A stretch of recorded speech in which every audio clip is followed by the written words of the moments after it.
함께 기도하시겠습니다. 사랑하는 아버지 감사드립니다. 이 시간 하나님의 말씀을 듣기 원합니다. 하나님 우리 가운데 찾아와 주시고 우리의 마음을 옥토로 준비시켜 주시옵소서. 성령 하나님께서 우리 가운데 임재하시사 말씀을 들을 귀를 열어주시고 하나님의 말씀이 우리 마음과 심령 가운데 새겨지며 또 그 말씀이 열매 맺는 은혜의 삶 되게 하여 주시옵소서. 설교자 입술을 주장하시사 하나님의 말씀이 온전히 선포될 수 있도록 도와주시옵소서. 예수님의 이름으로 기도드립니다. 아멘. 한 주간 잘 지내셨습니까? 한 주 만에 또 이렇게 얼굴을 뵈니까 많이 반갑고 좋은 것 같습니다.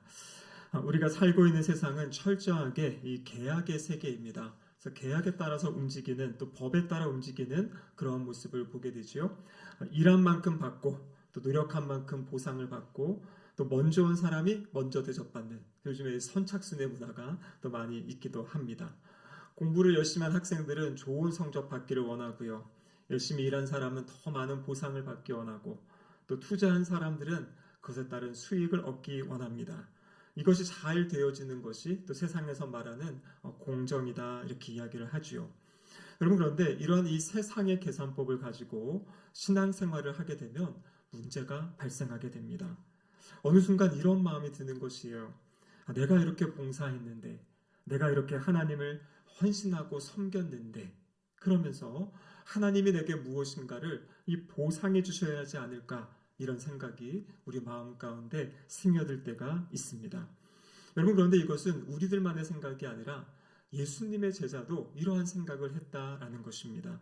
오늘 우리가 읽은 마태복음 20장 바로 앞에 나와 있는 19장에 보면 시몬 베드로가 예수님께 이렇게 이제 질문을 합니다. 마태복음 19장 27절의 말씀인데요. 이렇게 이야기하죠. 베드로가 대답하여 이르되 보소서 우리가 모든 것을 버리고 주를 따랐사온데 그런즉 우리가 무엇을 얻으리이까? 지금 베드로가 이 질문을 할 때는요. 상황이 있습니다. 부자 청년이 예수님께 나와서 어떻게 하면 구원을 영생을 얻습니까? 라고 물었어요. 그때 예수님께서 이런저런 말씀하시다가 마지막에 네가 가지고 있는 재물을 다 팔아서 가난한 자들에게 주고 나를 따라와라 그랬더니 이 청년이 근심하면서 예수님을 떠나간 상황입니다. 이 장면을 보고 베드로가 주님, 저 사람은 저렇게 주님을 다 떠나갔는데 저와 여기 있는 우리 제자들 모든 것을 버리고 주님을 따랐는데 그럼 우리에게 무엇을 주시겠습니까? 지금 베드로가 예수님께 묻고 있는 장면입니다. 여러분 이 생각 안에도 이 주고받는 세상에서 말하는 기브 앤 테이크 계약의 논리를 가지고 지금 예수님께 이야기를 하고 있죠. 그때 주님이 베드로를 향해 뭐라고 말씀하시냐면요. 오늘 19장 30절에 보면 먼저 된 자로서 나중되고 나중된 자로서 먼저 될 자가 많다 이렇게 말씀하십니다. 그래서 오늘 우리가 읽은 본문 이 마태복음 20장의 비유는요. 단순히 임금들에게 어떻게 품삯을 임금을 잘 줘야 된다 뭐 이런 이야기가 아니에요. 이것은 무엇을 가르쳐 주냐면 하나님 나라가 어떠한 나라인지 하나님 나라의 원리에 대해서 말씀하고 계십니다. 세상과 다른 계산에 따른 그런 세상 나라가 아니라 은혜에 따른 하나님 나라의 원리를 보여주고요.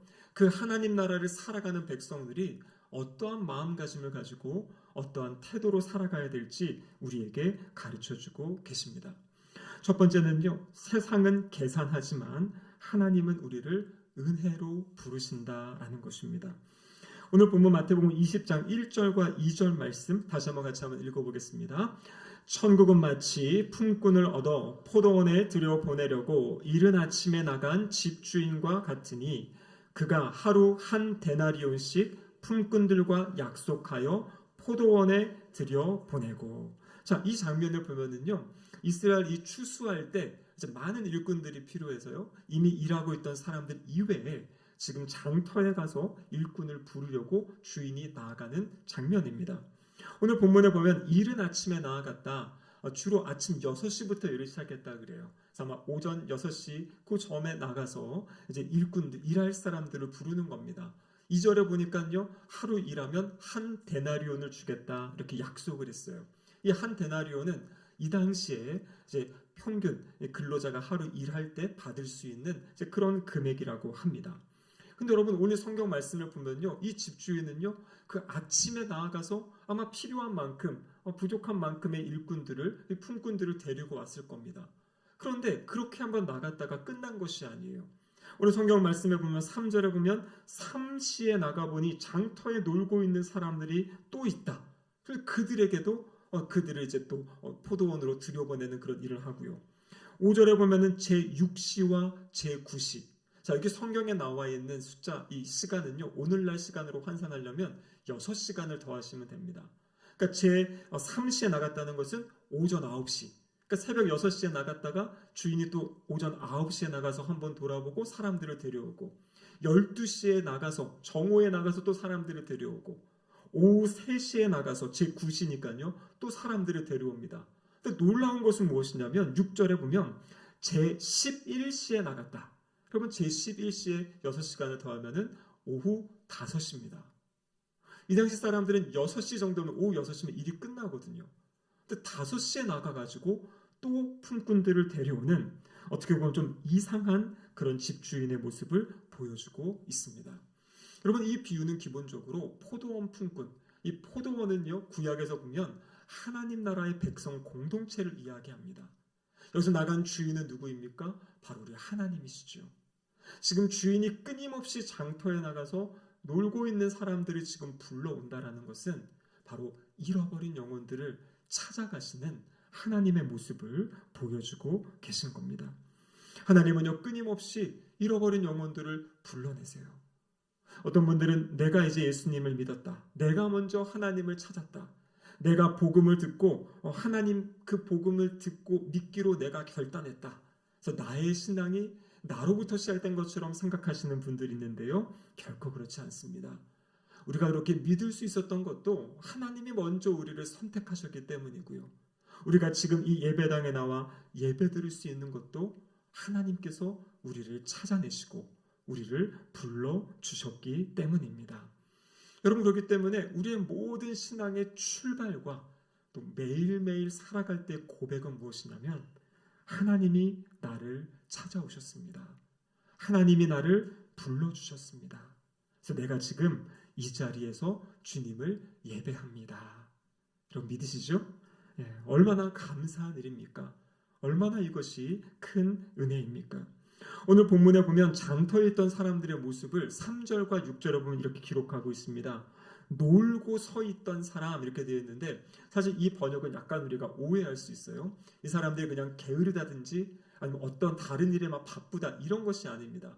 지금 장터에 나와 있는 모습이고요. 여기 놀다라는 단어의 원래 의미는 뭐냐면 일하지 않고 있는 사람들. 여기 서 있다라는 것의 의미는 하루 종일 기다리는 그러한 모습입니다. 제가 어제 점심 식사를 하다가 TV를 딱 틀었는데요, 역사 이야기가 나오더라고요. 역사 강사님이 막 소개하시는데 그때 어떤 이야기가 있었냐면 IMF 당시, 우리 1997년이죠. IMF 당시에 우리나라가 어려웠을 때 그때 수많은 기업들이 파산하게 되고요, 또 우리 가장들이 일자리를 잃고, 그래서 그때 모습들을 막 보여주는데 진짜 새벽마다 그 일자리를 구하기 위해 이렇게 모여있던 어떤 그런 모습들, 그러다가 봉고차가 한 대 탁 와가지고 이제 일할 사람들을 이렇게 채우게 되면요, 그 차에 타면은 이제 정말 기쁨인 거고, 오늘 저녁에 내가 무엇인가 가족에게 줄 게 있다. 근데 그 차에 타지 못하고 거기 남아서 기다리는 이 분들의 참 어려운 모습들, 이제 그런 것들을 이제 보여주는 그런 장면이 있었는데, 그 모습을 볼 때 오늘 본문의 모습이 딱 생각이 나더라고요. 그럼 지금 그런 상황입니다. 이 사람들은 어떤 사람이냐면 일하고 싶은데 일하지 못하는 것이에요. 일자리가 없는 상황입니다. 그래서 그곳에서 그냥 계속 장터에서 기다리고 있는 것이에요. 누군가 나를 데려다가 일을 시켜주면 좋겠다라는 그 마음으로 지금 있는 그 모습을 지금 보여주고 있습니다. 근데 여러분, 이때 이 주인이 뭐라고 이야기합니까? 너희는 지금 왜 여기 있느냐라고 물을 때요, 오늘 본문 7절에 이렇게 대답을 합니다. 같이 한번 읽어보겠습니다. 이르되 우리를 품꾼으로 쓰는 이가 없음이니이다. 이르되 너희도 포도원에 들어가라 하니라. 지금 7절의 이 품꾼들은요 어떤 사람들이냐면 6절에 보시면 제11시 오후 5시까지, 그러니까 새벽부터 나와가지고 그 자리에서 일을 어떻게 하면 일을 구할 수 있을까 하고 오후 5시까지 기다리고 있던 그 사람들, 지금 그들을 이 주인이 지금 부르는 거죠. 근데 그들의 대답이 무엇입니까? 품꾼으로 쓰는 이가 없다. 여러분, 많은 사람들이 있을 때 이 주인이 가서 어떤 사람을 데려오겠습니까? 힘을 잘 쓸 수 있을 것 같은 사람, 뭔가 좀 빠릿빠릿하고 일 잘할 것 같은 사람을 데려오지 않겠습니까? 그러니까 남겨진 사람은 어떻게 보면 어떤 조건도 부족하고 능력도 부족할 것 같은 사람들이 지금 남겨져 있는 상황이에요. 그런데 이 주인은 어떻습니까? 그들을 향해서 계산하지 않고 따지지 않고 들어와서 일할 것을 그 초대하고 있는 주인의 모습을 보여주고 있습니다. 그래서 오늘 이 본문의 첫 번째 우리에게 알려주시는 것은 이 포도원에 들어오는 것은 전적인 하나님의 은혜, 하나님의 불러주심, 또 그 불러주심에 믿음으로 따라온 것이요. 반응한 사람들, 그들이 바로 이 포도원 안에 있는 사람들이다라는 것이에요. 그래서 우리는 언제나 기억해야 될 것이 내가 하나님의 자녀가 되었고 내가 지금 이 예배 자리에 나와 있는 것이 하나님의 은혜입니다. 라는 그 고백이 있기를 주님의 이름으로 축복합니다. 에베소서 2장 8절을 보면요. 그래서 우리의 구원에 대해서 이렇게 말씀하고 계세요. 같이 한번 읽어보겠습니다. 너희는 그 은혜에 의하여 믿음으로 말미암아 구원을 받았으니 이것은 너희에게서 난 것이 아니요 하나님의 선물이라. 자, 은혜에 의하여 믿음으로 말미암아 구원을 받았다. 너희에게서 난 것이 아니다. 하나님의 선물이다 말씀하세요. 여러분, 하나님이 우리에게 주는 가장 큰 선물, 가장 좋은 선물은 바로 우리를 구원하신 사건입니다. 그래서 우리는 이제 구원을 얻었고요. 영생을 얻었습니다. 영생은 무엇입니까? 하나님을 알고 예수님을 알고 주님과 동행하는 삶이 영생이에요. 그러니까 우리가 나중에 죽어서 천국 가는 것뿐만 아니라 이 땅에서도 지금 하나님의 품에 안겨 있고 하나님을 예배하는 사람들은요, 이 땅에서도 하나님 나라 천국을 경험하며 살아가는 사람들이다라는 것입니다. 여러분, 우리 안에 언제 하나님을 향한 사랑이 더 커집니까? 바로 이 은혜의 감격이 있을 때예요. 오늘 본문을 보면요, 포도원으로 들여보낸 것이 끝이 아니에요. 포도원에서 무엇인가 일을 할 수 있게 하세요. 사명을 주시는 것이요. 하나님이 우리를 부르시는 것뿐만 아니라 우리를 사명의 자리로 부르시는, 사명을 또 부여하시는 그런 놀라운 하나님의 은혜가 있음을 기억하시기를 바랍니다. 여러분, 그래서 우리에게 필요한 것은요, 바로 이 은혜에 대한 감격이에요. 감격. 하나님의 은혜를 생각할 때 우리의 마음이 떨리고 정말 우리의 마음에 그 기쁨이 넘치고 하나님이 나를 구원하셨다. 하나님이 나를 불러주셨다. 내가 지금 하나님의 은혜 때문에 하나님을 찬양할 수 있고 하나님 예배할 수 있다. 여러분, 이 감격이 우리에게 있을 때 우리는 이 삶의 자리를 힘있게 살아갈 수 있을 줄로 믿습니다. 여러분, 혹시 이 감격이 흐려지신 분이 있다면요, 지금 우리가 사순절의 기간을 보내고 있죠. 우리를 위해 십자가를 지시고 생명을 내어주신 주님의 사랑, 주님의 은혜를 묵상하는 시간들입니다. 여러분, 이 감격이 사라졌으면 기도하시기 바라요. 하나님, 저에게 이 사라진 이 감격, 이 기쁨, 이 가슴 떨림을 회복시켜 주세요. 작정하며 기도하시고요. 그래도 안 되면 금식하시면서라도 기도하시기 바라요. 우리가 지난 금요 심야 기도회 때 하나님이 우리에게 주신 아주 중요한 하나님께 나아가는 방법 가운데 하나가 금식 기도라 그랬죠. 그래서 간절함을 가지고 우리의 마음을 내어놓고 주님을 찾을 때 다시 주님이 우리의 마음에 그 감격, 또 그 기쁨, 그 떨림을 회복시켜 주실 줄로 믿습니다. 여러분, 오늘 본문을 보면요, 세상은 끊임없이 서로가 서로를 평가하고 비교합니다. 하지만 하나님은요, 너그럽게 이 관대함을 베푸시는 분이 바로 우리 하나님이십니다. 여러분, 오늘 본문에 보시면은요, 이제 이들이 다 들어와서 일을 합니다. 그리고 이제 이 품삯을 줄 때가 되었어요. 그래서 오늘 본문이 8절에 보면 이렇게 되어 있습니다. 저물매 포도원 주인이 청지기에게 이르되 품꾼들을 불러 나중 온 자들로부터 시작하여 먼저 온 자들까지 삭슬 주라 하니. 그러면 일반적으로는요, 먼저 온 사람들에게 먼저 주지 않습니까? 제일 뒤에 온 사람들에게 지금 삭슬 주는 겁니다. 놀랍게도 오후 5시에 들어온 사람, 1시간밖에 일하지 않은 사람에게 얼마를 주니까? 한 데나리온을 줍니다. 이 한 데나리온은 2절에 보면 아침 일찍 그 6시에 처음 일터에 불렀던 사람들에게 약속했던 그 품삯을 마지막에 들어온 사람에게 주는 것이에요. 이건 사실 놀라운 일이지요. 세상의 생각으로는 이해할 수 없는 일입니다. 그런데 이 주인은 이러한 관대함, 자비를 베풀어요. 그러다 보니까요, 먼저 온 사람들의 마음에 헛된 기대감이 생깁니다. 마지막에 온 사람에게도 5, 그러면 나에게는 더 많은 것을 주지 않을까? 근데 주인의 반응이 무엇입니까? 첫 번째 온 사람들도 똑같이 한 데나리온을 준 것이에요. 여러분, 주인이 잘못한 것은 없습니다. 약속한 대로 또 그 한 데나리온이라는 것은 바로 그날 하루 일을 한 싹, 사람들이 하루 먹을 수 있는 그 일용할 양식을 지금 제공해 준 거죠. 그런데 이 사람의 마음이 어떻습니까? 바로 원망하는 마음이 드는 것이에요. 그래서 오늘 본문 11절에 보니까 받은 후 집주인을 원망하여 이르되, 12절에 이렇게 되어 있죠. 같이 한번 읽어보겠습니다. 나중 온 이 사람들은 1시간밖에 일하지 아니하였거늘 그들을 종일 수고하고 더위를 견딘 우리와 같게 하였나이다. 그러니까 지금 이 사람들의 마음에 불평의 마음이 있는 것이에요. 아니, 왜 마지막에 온 사람을 한 데나리온 주면서 우리도 똑같이 한 데나리온을 주냐? 더 줘야 되는 거 아니냐? 이러한 생각을 하고 있는 것입니다. 여러분, 이 사람들이 왜 화가 났습니까? 다른 사람과 비교했기 때문입니다. 여러분, 처음에 이들이 일하러 갈 때는 어떤 마음이었을까요? 많은 사람이 있었는데 그 중에서 일하러 갈 수 있도록 뽑혀간 거잖아요. 그러니까 아침에 6시부터 일하러 갈 때 얼마나 기뻤겠습니까? 감사했겠습니까? 일할 수 없었던 나에게 일자리가 있다. 내가 오늘 열심히 일하면 저녁에 우리 가족을 먹일 수 있다라는 그 기쁨과 감사를 가지고 아마 일을 했을 것이에요. 근데 그 일을 하고 마지막 순간에 자신의 것을 그냥 받아서 갔으면 아무 일이 없는데 자신보다 늦게 온 사람이 자신과 똑같은 것을 받는 것을 보는 순간 이 사람의 마음은 감사가 아니라 불평으로 가득 차게 되고요. 그리고 주인을 원망하는 그런 깨어진 마음이 되어지는 모습을 보여주고 있는 것입니다. 이때 주인이 이를 향해 뭐라고 이야기합니까? 15절에 보면 이렇게 되어 있죠. 내 것을 가지고 내 뜻대로 할 것이 아니냐? 내가 선함으로 내가 악하게 보느냐? 주인은 지금 선을 베푼 거거든요.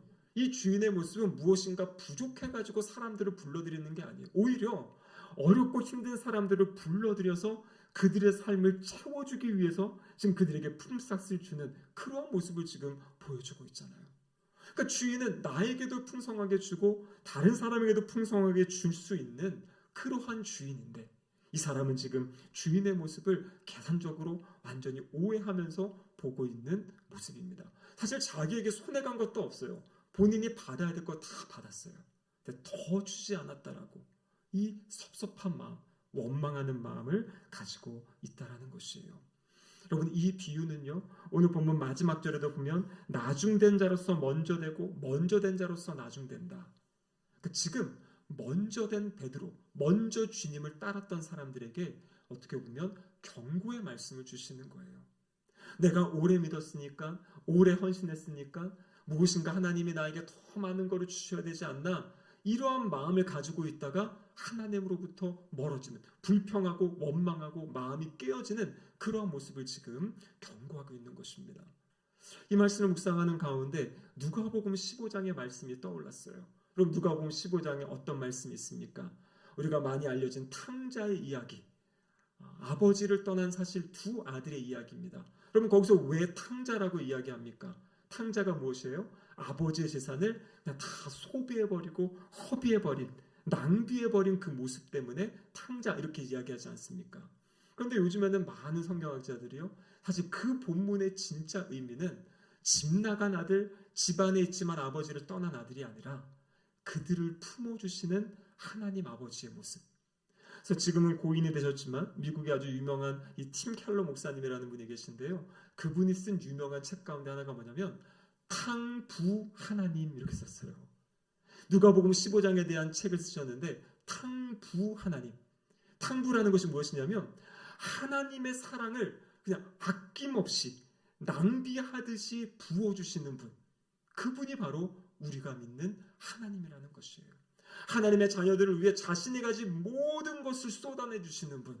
여러분, 그분이 바로 우리가 믿는 하나님이시다라는 것입니다. 그런데 그 이야기도 보면요, 집 나간 아들이 들어왔을 때 아버지가 어떻게 하십니까? 너무 기뻐가지고 그 아들을 위해 잔치를 베풀어 주지 않습니까? 그때 집안에서 아빠를 잘 섬겼다고 했던 첫째 아들, 불평하고 불만하며 그 잔치에 들여오려 하지 않아요.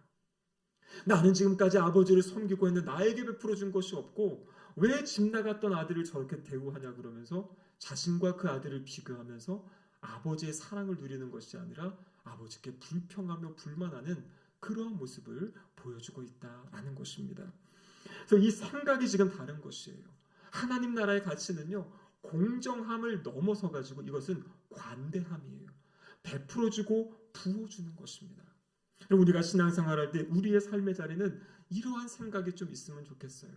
교회에서 어떠한 일을 할 때도 마찬가지고요. 우리의 삶의 자리에서도 저 사람이 나에게 이만큼 줬으니까 내가 이만큼 주는 것이 아니라 저 사람이 연약하고 힘들고 어렵다고 하면 이 계산의 논리를 넘어서 더 부어줄 수 있고 또 더 도와줄 수 있는 모습. 여러분, 선교라는 것이 그렇지 않습니까? 수많은 물질이 들어가고 기도가 들어가고 우리가 어떤 초청잔치를 해도요, 준비한 것보다 때로는 적은 인원이 오는 것 같을 수 있어요. 여러분, 하나님 나라의 원리는 무엇입니까? 한 생명이 천하보다 귀하다라는 것이에요. 하나님 나라의 일은 이만큼 투자했으니까 이만큼 결론을 뽑는 것이 아니라 그 모든 것은 하나님께 맡기고 우리는 관대함으로, 사랑으로, 넉넉함으로 사람들을 대하고 사람들을 섬기고 베푸는 것, 그것이 바로 오늘 본문에서 이야기하는 하나님 나라의 가치, 하나님 나라의 원리다라는 것입니다. 그럼 우리가 왜 그렇게 할 수 있습니까? 우리가 무엇이 많아서입니까? 우리가 뭐가 풍부해서 그렇습니까? 그게 아니라 우리가 믿는 하나님이 이 모든 것을 가지고 계시고 이 모든 것의 주인이 되신 넉넉하신 부유하신 하나님이시기 때문이에요. 그래서 그 하나님의 이 관대하심, 자녀를 위해 하나님 나라 사람들을 위해 모든 것을 써버리는, 모든 것을 내어주시는, 그래서 탕부 하나님, 사랑을 다 부어주시는 그 하나님을 믿는 믿음 때문에 하나님을 따라서 우리가 그렇게 살아가려고 할 때, 우리가 그렇게 사역하려고 할 때 하나님은 우리에게 힘 주시고 능력 주실 줄을 믿습니다. 그래서 우리의 마음도 그 주님의 마음을 닮아가면 좋을 것 같아요. 주님의 이 선하신 마음, 공정함을 넘어서 관대함으로 사람들을 대하신 이 마음이 우리의 마음 가운데도 있어서 세상적인 시각으로 계산하고 따지고 그래서 그 안에서만 어떤 사역, 어떤 일, 어떤 삶을 살아가는 것이 아니라 넉넉하게 부어주실 그 하나님의 은혜를 기대하며 또 살아가고 사람들을 대하는 그러한 성도의 모습이 될 때 하나님의 기쁨이 나타날 줄로 믿습니다. 마지막 세 번째로는요, 세상은 권리를 주장하려 하지만 하나님은 우리에게 사명을 주시고 사명으로 섬기게 하십니다. 20장 13절 말씀 보면 이렇게 되어 있죠. 주인이 그 중에 한 사람에게 대답하여 이르되 친구여 내가 내게 잘못한 것이 없노라 내가 나와 한 데나리온의 약속을 하지 아니하였느냐. 그러니까 지금 약속한 대로 이에게 일할 수 있는 기회를 주었다라는 것이에요. 여러분, 일할 수 있는 것이 기쁨이거든요. 일할 수 있는 것이 감사함이거든요. 그런데 이 사람은 그 감사함, 그 기쁨을 잃어버린 것이에요. 여러분, 하나님께서 우리를 불러주시고 하나님 나라를 위해 우리에게 맡겨주신 사역들이 있습니다. 사명들이 있습니다. 소명들이 있어요. 여러분, 그 일을 할 때 어떠한 마음으로 해야 되겠습니까? 내가 하나님 이렇게 섬겼으니까.